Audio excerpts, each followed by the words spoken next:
এই মুহূর্তে প্রবেশ করছি কাশিয়ানী উপজেলার খুবই স্বনামধন্য একটি বাজার মাজরা বাজারে।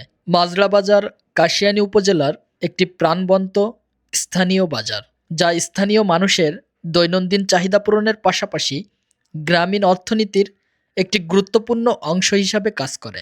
বাজারটি উপজেলা সদর থেকে খুব বেশি দূরে না হওয়ায় এবং এই বাজারটি ঢাকা খুলনা মহাসড়কের পাশেই অবস্থিত হয় যাতায়াত ব্যবস্থা রয়েছে খুবই উন্নত।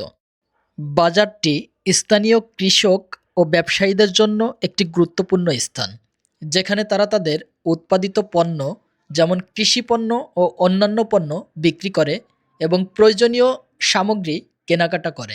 দৈনন্দিন জীবনে প্রয়োজনীয় প্রায় সকল ধরনের পণ্য সামগ্রী বাজারটিতে পাওয়া যাওয়ার সুবিধার্থে বাজারটি আশেপাশের এলাকার মানুষের যাতায়াত ও কেনাকাটার কেন্দ্রবিন্দু হিসাবে পরিচিতি পেয়েছে, যেখানে স্থানীয় পণ্য ও সেবা পাওয়া যায় এবং সামাজিক ও বাণিজ্যিক কার্যক্রমের একটি মিলনস্থান হিসাবে কাজ করে। উক্ত বাজারের সকল আন্তরিক ব্যবসায়ীগণের প্রতি রইল শ্রদ্ধা ও ভালোবাসা। আল্লাহ হাফেজ।